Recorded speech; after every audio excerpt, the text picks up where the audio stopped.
জান্নাতীরা জাহান্নামীদেরকে দেখতে পাবে, দেখেই বলবে কি জান্নাতি ইয়াতাসাআলুন আনিল মুজরিমিন মা সালাকাকুম ফি সাকার। ও জাহান্নামীরা, তোমরা কেন সাকারে এসেছো? তোমরা তো আমাদের সাথে দুনিয়াতে বাস করতে। আমরা কি সকলেই জাহান্নামে চলে যাব? কেউ কেউ তো জান্নাতে যাবো নাকি বলে, আবার কেউ কেউ আমরা হয়তো বা জাহান্নামে চলে যাব। আল্লাহ পাকের মাঠে সবাইকে যেন জান্নাতের জন্য কবুল করেন, বলেন আমিন। জান্নাতীরা জাহান্নামীদেরকে জিজ্ঞেস করবে, কেন তোমরা জাহান্নামে এসেছো? জাহান্নামীরা মোটামুটি 5টা কারণ বলবে। কয়টা বলবে বলেন? কয়টা বলবে বলেন? 5টা কারণে তারা জাহান্নামে এসেছে। জান্নাতীদেরকে ওই জাহান্নাম থেকে বসে বসে বলবে। তার ভিতরে এক নম্বরে হলো নান্নাকু মিনাল মুসাল্লিন। ওই জাহান্নামীরা জাহান্নামে পড়তে পড়তে জান্নাতীদেরকে বলবে, আমাদের 1 নম্বরের অপরাধ, 5টা অপরাধের ভিতরে 1 নম্বরের অপরাধ হলো আমরা দুনিয়াতে নামাজ পড়তাম নাকি পড়তাম না বলেন? এই নামাজ বেনামাজি এখানে আছেন, আপনি বলুন এখন যদি আমি বলি কে কে জাহান্নামে যেতে চান না হাত তুলে? এমন কেউ আছে নাকি যে নিচে হাত রেখে বলবে আমি জাহান্নামে যেতে চাই? তোমার কথা অনুযায়ী হাত তুলবো না, আছে নাকি বলে?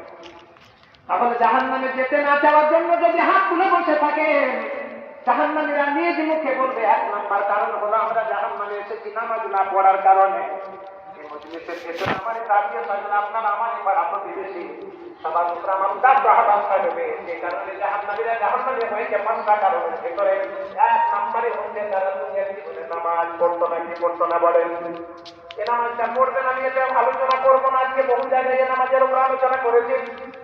2 নম্বর কারণে তারা জাহান্নামে এসেছে। 2 নম্বর কারণটা যখন জান্নাতীরা জাহান্নামীদেরকে জিজ্ঞেস করবে কেন তোমরা জাহান্নামে এসেছো, জাহান্নামীরা বলবে 2 নম্বর কারণ হচ্ছে ওয়ালাউলা কোন জাহেমুল মিসকিন।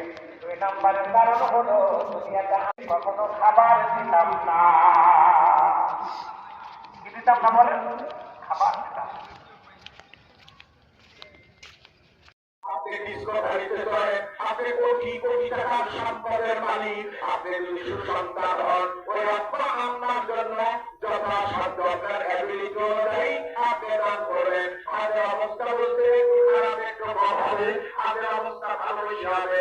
আপনি অন্য সময় 1 লাখ দেন, এখন আমাদের অবস্থা ব্যবসা বাণিজ্য চলে না তেমন ভালো চলছে না, আপনি 10,000 দেন, অন্য সময় 10,000 দিলে এখন 1,000 দেন, অন্য সময় 1,000 দিলে আমাদের অবস্থা খারাপ 100 টাকা দেন। তবে আপনাকে দান করতেই হবে। দান এমন একটা বলে ইবাদত, দান করে ইবাদতের সাথে তুলনা হয় না। একটু মেহেরবানি করে ওই আপনার কথা মনে করেন, ওই মায়ের কথা মনে করেন। একসময় মায়ের থেকে যখন বের হলেন, আল্লাহু আখরাজাকুম মিন বুতুনি উম্মাহাতিকুম লা তা'লামুনা শাইআ। আপনি কি করতেন? একমাত্র কান্না ছাড়া কোনো ভাষা ছিল না। অস্ট্রেলিয়ার শিশু